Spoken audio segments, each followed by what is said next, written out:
wabarakatuh. Halo teman-teman semua, kembali lagi nih di segmen Ceria, cerita inspiratif anak Mandua di channel favorit kita semua, Mandua Jember. Bersama siapa? Bersama saya, Nia pastinya. Nah teman-teman, kali ini kita akan berbincang-bincang nih sama perwakilan dari tim KIR, kelompok risetnya Mandua yang baru-baru ini nih mendapatkan medali emas di ajang Jakarta International Science Fair 2025. Keren gak tuh, medali emas loh.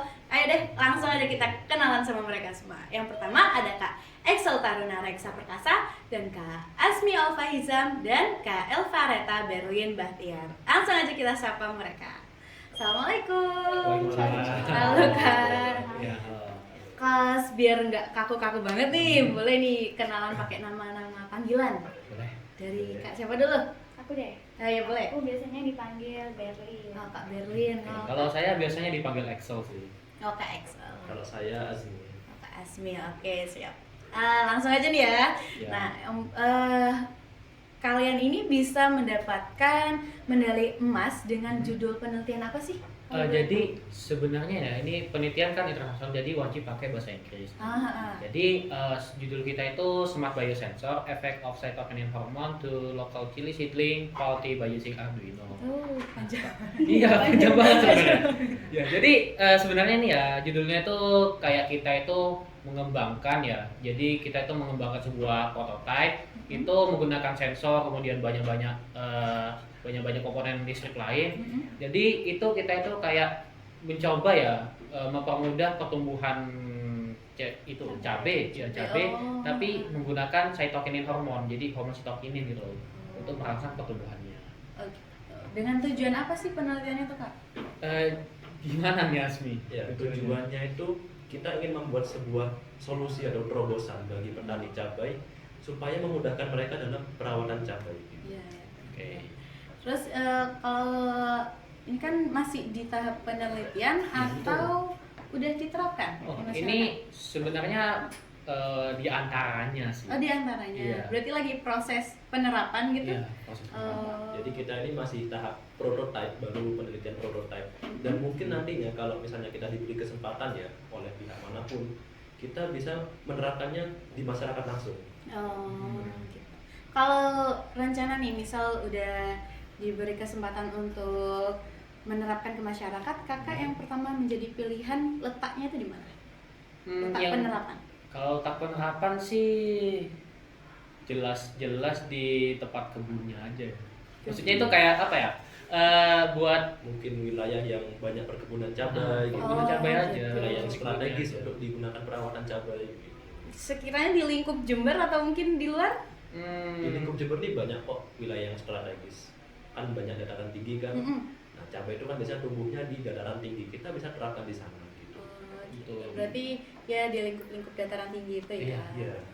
Terus motivasi untuk kakak melakukan penelitian ini apa? Secara keseluruhan atau mungkin global atau mungkin bisa personal? Oke, jadi mulai dulu ya dari global ya. Jadi Ya, boleh.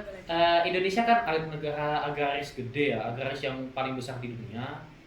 Iya gak sih?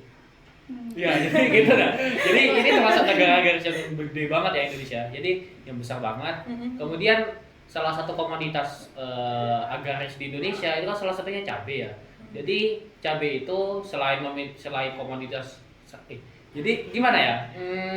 Cabai itu kan emang komoditas yang gede banget gitu lah. Jadi emang salah satu komoditas terbesar. Jadi kita ini apa ya? Semacam memberi terobosan baru ya. Ya. Itu jadi karena kan gimana nih?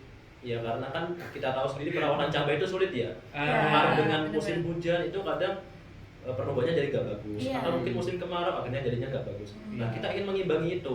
Gimana caranya agar cabai ini bisa tumbuh sehat Di musim terus, apapun ya, gitu. di musim apapun kualitasnya tetap bagus dan harganya stabil gitu.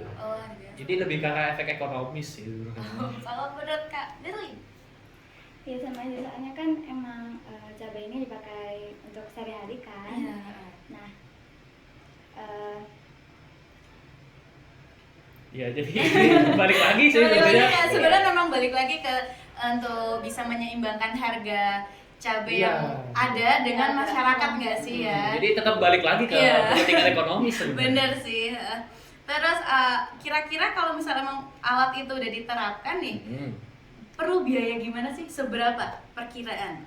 Perkiraan ya mungkin di atas jutaan ya, 10 juta, 20 juta ya. Oh iya, tapi mungkin itu mahal di awal aja. Oh mahal ya. Iya, betul, cuma mahal di awal. Soalnya kan ya emang pada awalnya kita perlu beli ini itu gitu kan. Iya sih, Iya, benar-benar. perlu beli ini itu, kemudian harus bikin ini itu. Jadi emang mahal kalau di awal untuk penerapannya. Tapi untuk jangka waktu yang lama mungkin ya 5 kali panen lah itu udah Ya itu udah ya lumayan udah banget sih. surplus banget ya, surplusnya gede banget itu. Terus kayak berarti kalau dibandingin sama yang panen secara tradisional ini ya, berarti dia lebih mahal panen secara tradisional gitu atau gimana? Lebih mahal panen secara tradisional.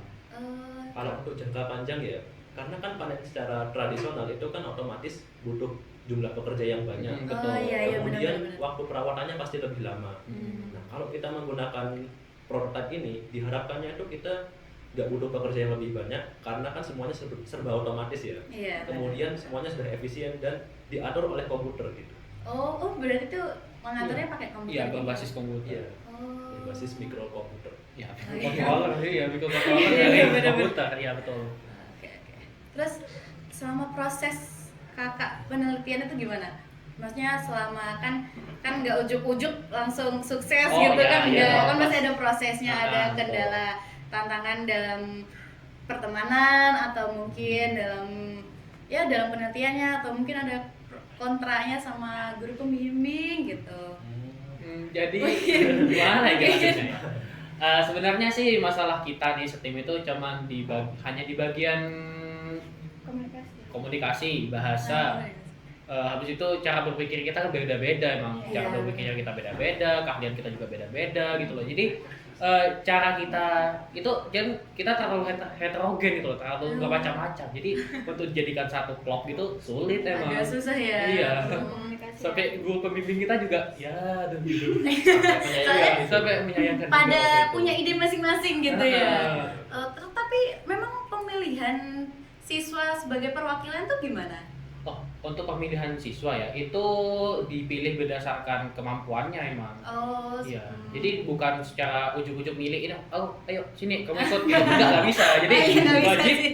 wajib kita itu memiliki kemampuan sendiri-sendiri. Ada Misal ya, bidangnya masing-masing. Asmi itu kan bagusnya di fisika, bagusnya di komputer, kemudian bagusnya juga di engineering-nya itu sendiri. Oh ya, by the way ini bagian karya kita itu termasuk engineering ya atau bagian teknik ya. Nah, untuk saya sendiri itu kan bagusnya lebih ke arah bahasanya aja, kemudian sama sedikit lah di bagian biologinya karena sedikit paham. Kalau Berlin juga beda gitu kan. Berlin lebih ke bahasa Inggris juga. Berarti sebenarnya kalian tuh sudah saling melengkapi nggak sih? Iya. Sudah saling melengkapi, tapi masih ada gimana ya? Adaptasi lagi. Iya, adaptasi lagi. Adaptasinya itu yang sebenarnya. Soalnya kadang merasa ini seharusnya gini, tapi aku nggak cocok gitu nggak sih ya mungkin Betul ya. banget. Terus kalau tantangan dalam mencari sumber penelitian. Kalau sumber sih nggak sulit ya, karena kan sekarang ya, sudah ada internet ya, jadi kita cari lewat internet itu sudah ada. Betul. Jadi ya gampang aja sih kalau masalah sumber gitu. Kalau boleh tahu nih dikit-dikit deh, kira-kira sumbernya itu mulai diambil di penelitian sebelumnya, iya kan? Iya, Diambil betul. penelitian sebelumnya itu mulai diambil dari tahun berapa? Gimana nih? Ini sebagai ketua kelompok gitu. Kamu kan ada di kelompok sebelumnya. Jadi gimana nih? Di kelompok sendiri. Sekiranya. Ya ini kan penelitian kita yang dapat. Ini kan dari penelitian sebelumnya. Nah, penelitian sebelumnya ini pengembangannya gimana? Oh, jadi pengembangan awalnya ini itu adalah ide saya dengan kakak kelas saya pada saat itu. Tapi kita belum bikin sama sekali, penelitiannya itu belum running sama sekali gitu. Jadi ini benar-benar baru start dari nol penelitian. Oh, tapi berarti idenya ini emang udah ada lama. Iya, Iya, ada lama, tapi sudah direncanakan dari beberapa waktu yang lalu. Kemudian kita ada perombakan tim pada saat itu karena kakak kelas saya itu kan sudah mau lulus gitu. Oh. Jadi kita perombakan tim, ada perbaruan lagi. Nah, kemudian itu tadi kendalanya di komunikasi karena semua timnya itu baru. Akhirnya kita harus berkenalan lagi gitu. Iya benar. jadi ya memang udah dasar aja lah kayak gitu. Ya kesalahan dasar, masalah dasar. Berarti sumber penelitian yang diambil itu dari tahun 2024 loh. 2024. Oh, baru Iya. baru. Ini ajang lombanya ini di apa? Dipromosikan apa ya namanya? Kayak maksudnya diberitahu kapan gitu. Deadline-nya kan ada deadline, Ya. ada awal-awal itu loh nama lomba ini Oh, ada. oh, Itu maksudnya kapan kita tahu? tuh. Iya, kapan tahu? Ah. Kapan tahunya? Jadi Kakak sama ajang ini itu. oke, jadi tahunnya kita ini kapan sih? Ya mungkin sekitar Januari Februari. Oh, awal tahun 2025. ya Awal-awal. tahun. Deadline-nya itu berapa lama? Maret. Jadi Deadline-nya sekitar Maret. 3 bulan lah, 3 bulan. Sekitar ya 3 Iya, bulan. 3 bulan. Berarti kakak melakukan riset ini selama 3 bulan Iya, 3 bulan. atau dari 2024? Sebenarnya idenya sendiri itu dari 2024. Nanti sebelumnya ini ada itu namanya kelompok lain. Iya. Nah, kelompok lain itu mencetuskan ide ini. Kemudian di 2025 ini baru kita terapkan sekaligus ke Ke lombanya ini. Iya. Oh. Berarti proses riset ini cuma 3 bulan. iya, untuk riset ide ini kita 3 bulan. Oh. Ya lumayan Itu ngebut sih sebenarnya. termasuk ngebut nggak sih Ngebut, kayaknya ya? Iya. Ngebut banget. Tapi keren loh bisa dapat medali emas gitu. Iya. Terus tantangan kalau buat tantangan selama misal presentasi kan ada ya mempresentasikan risetnya itu ada tantangannya nggak? Ya, jadi pada tahap final ya, itu kan kita perlu buat mengikuti Zoom kan. Mm-mm. Jadi di Zoom itu kita bakal ketemu sama juri-juri, itu juri-jurinya itu pakai bahasa Inggris. Jadi Oh. ya Pokoknya sebenarnya Sebenarnya internasional berarti. Iya. Iya. Dan Jadi- setiap juri itu kan punya aksen yang berbeda-beda Iya, ya. iya. pemahamannya loh, tadi ngomong apa gitu. Oh iya aksennya Iya. beda-beda ya. Jadi kayak ada ya, ini nggak apa-apa kan. Jadi iya nggak apa-apa. ada orang Malaysia, ada orang India ya. Jadi ada 2 juri. Nah itu yang salah satunya dari Malaysia, yang kedua itu dari India mungkin sih. Indo juga. Oh Indonesia, oh iya dari Indonesia sama Malaysia. Oh. Oh gitu. Tapi yang Malaysia ini, Pakai aksen. ya aksen India. Jadi Agak susah saya gitu. bingung juga gitu. Oh, ya aksen India agak lumayan Iya. rumit ya.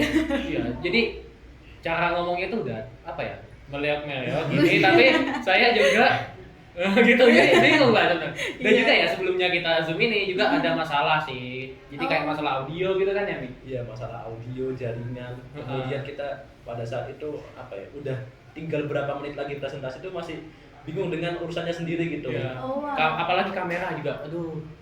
Itu juga kamera, masalah kamera. Tapi untungnya kita bisa mulai tepat waktu ya. Iya. Dan juri nggak perlu menunggu lama, kita udah ada di Alhamdulillah. Oh iya, waktu itu juga ada masalah ya, masalah ganti nama itu. Ganti nama apa itu kak? Ganti nama di Zoom-nya itu. Oh, Iya. alah. Jadi kita harus keluar kelasnya dulu, baru kita join lagi gitu. Oh, kalau boleh tahu yang presentasi itu berapa orang atau Dua Oh, orang. dua orang. Iya, Kan saya presentasi sendiri 2 orang. sama ada lagi. Oh, anggota kirnya. Iya. Nah, ini kan kakak perwakilan. Anggota kirnya tuh ada berapa orang sih kak? Jadi Ada sebenarnya ada Oh, ada 6, enam. ada 6 termasuk kita sebenarnya. Oh, berarti 6 itu 2 yang presentasi, Hmm. terus 2 lagi buat yang menjawab. Kemudian yang 2 ini untuk ide utama. oh gitu. Oh, Iya. dibagi-bagi ya. Iya. Terus kesan-kesannya kakak selama ikut ajang Jakarta International Science Fair. iya Science Fair ini apa kak? Untuk kesan-kesan ya. Jadi kalau kesan saya dulu mungkin ya. Jadi kalau kesan sendiri sih ini seru, tertekan karena ini kan emang eventnya cepat banget ya, tiba-tiba ini tiba-tiba itu gitu, jadi harus kerjanya tuh lebih ekstra dikit gitu ya. benar-benar. Kemudian untuk apa lagi ya, untuk kesannya sendiri sih tetap fun ya, soalnya kan bisa ketemu teman-teman baru juga dari kelas-kelas lain yang ternyata kemampuannya itu menurut saya wah lumayan juga, bagus ini kemampuan mereka. Jadi secara kesan sih saya overly ini positif banget sih. Positif Ya, ya. positif banget. Untuk pesan sendiri ya, ini pesannya gimana nih? Pesan untuk Maksudnya pesannya tuh maksudnya kesan kakak gitu loh dalam ajang ini kan ajang internasional kan Ya. baru. Nah, ajang internasional kan nggak beda kan ya sama ajang nasional. Ya, Nah, itu beda banget. perbedaan yang dapat kakak ambil dan berkesan gitu di pengalaman kakak itu Oke, apa? jadi kalau masalah perbedaan ya tentang Mm-mm. sama yang nasional, ini tuh dapat dibilang lebih rumit. Lebih rumit. Jadi karena kita kan harus biasanya kalau misal di nasional kita kan cuman perlu nganu bahasa aja, bahasanya kan sama gitu loh. Jadi Oh, kalau ini kan kita harus menyesuaikan grammar, menyesuaikan ini itu, kemudian masih banyak lagi lah kalau masalah bahasa Inggris gitu. Jadi sebenarnya masalah balik lagi ke bahasa Oh, gitu. Kalau kesannya sih tetap tetap positif seperti Positif, tadi ya. Soalnya kan ya sesuai tadi itu juga ketemu orang baru yang kemampuannya itu Berbeda. saya iya berbeda dan beda dari kita yang biasanya. iya gitu. jadi wah oh iya ternyata orang ini potensinya bagus juga ya di sini ya. Nah, ini begitu. Kita masih banyak variasi manusia-manusia lain gitu. Banget. Kalau Kak Asmi sendiri ada pengalaman apa? Ya kalau ini kan karena pertama kali ya saya mengikuti lomba penelitian, kemudian saya lolos ke final, kemudian presentasi. Ya awalnya saya deg-degan dan karena pengalaman pertama mungkin ya sempat panik juga karena saya juga diamanati oleh guru sebagai leader dari tim ini. Jadi sebenarnya leadernya dia bukan saya. Iya. Gitu. Tapi saya merasa sangat senang karena apalagi ketika pengumuman kita dapat gold medal itu ya ternyata perjuangan kita selama berbulan-bulan itu terbayarkan di situ. Ya gitu. Jadi bayangin aja dah kalian puasa lagi lapar tiba-tiba suruh revisi kan. Puasa Iya. ya. Kita penelitian pada saat puasa pas itu.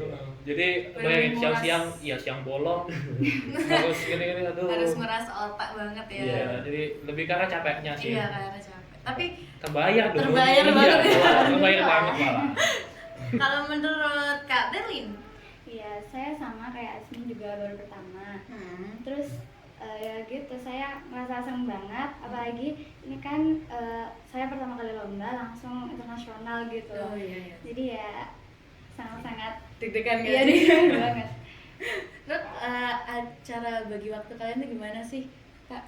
Kan kalian pasti kan tetap ikut pembelajaran ya, Nah, sebagai iya. pelajar kan tetap harus mengikuti pembelajaran. Nah, tapi kalian di sisi lain juga harus meriset nih buat lomba juga walaupun atas nama sekolah. Gimana sih cara membagi waktunya kakak-kakak ini?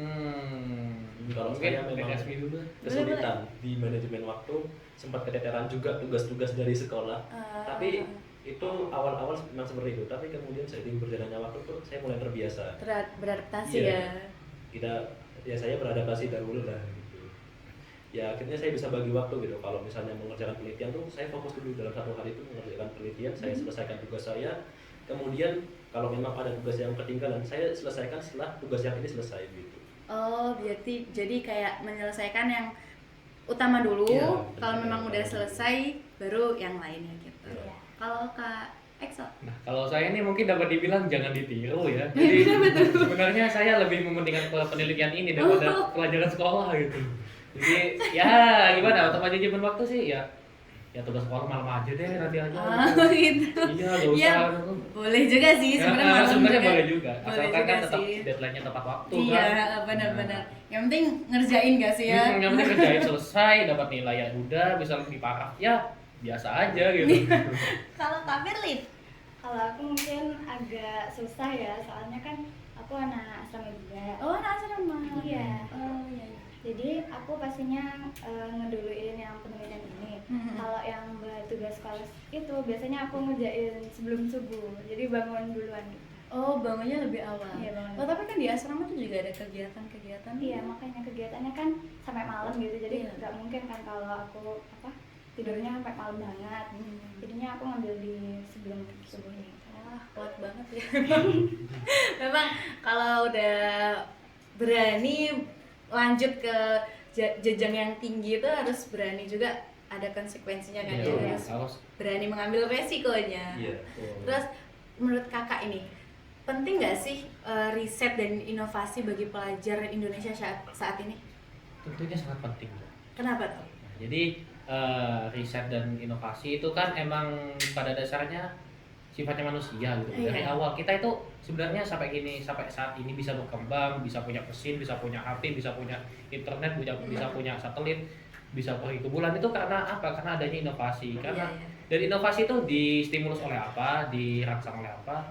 Itu dirangsang oleh yang namanya itu rasa penasaran gitu. Iya benar. Soalnya kalau nggak penasaran nggak akan mulai nggak sih Iya. kak? Nggak akan tercipta hal baru gitu.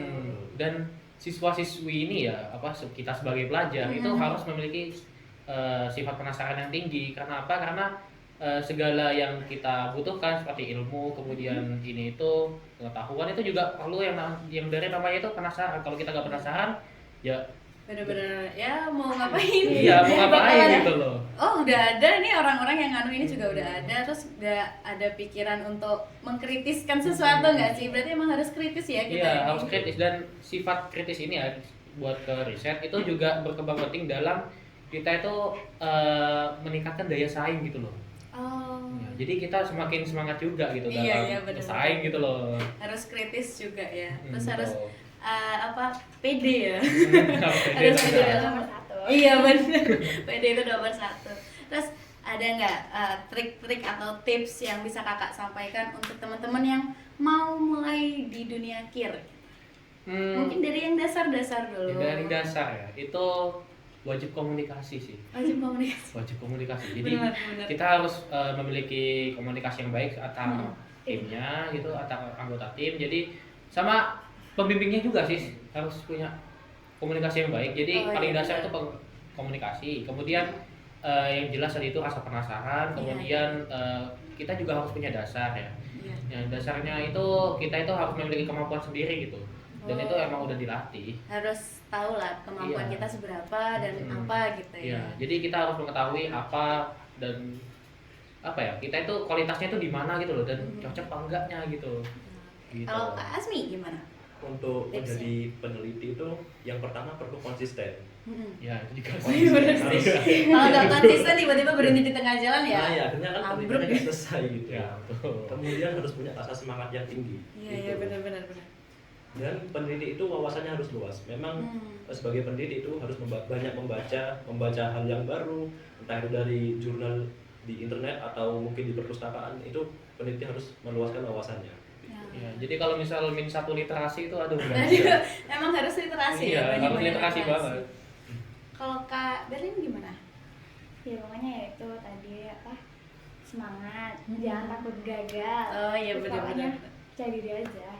Ya kalau soalnya kalau takut gagal nih gimana ya, kan kita ini belum dicoba udah takut ya kan nggak akan Iya, menghasilkan betul. apa-apa ya. Ya, jadi kita juga Komitmen sama nggak- diri sendiri. Iya benar-benar. dan kita juga itu harus nggak boleh takut sama evaluasi ya. Ah iya benar. Evaluasi itu Perbaikan itu perlu banget.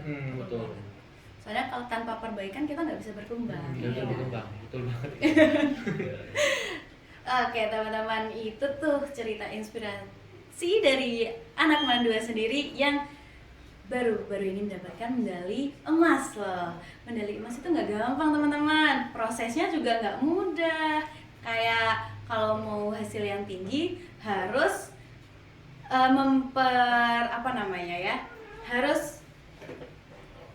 harus berani juga gitu. Kalau mau hasil yang bagus, baik gitu dan tinggi, kalian juga harus mengambil resiko yang besar juga. Dan jangan untuk takut mencoba. Penelitian itu juga harus banyak-banyak literasi. Jangan malas membaca, teman-teman.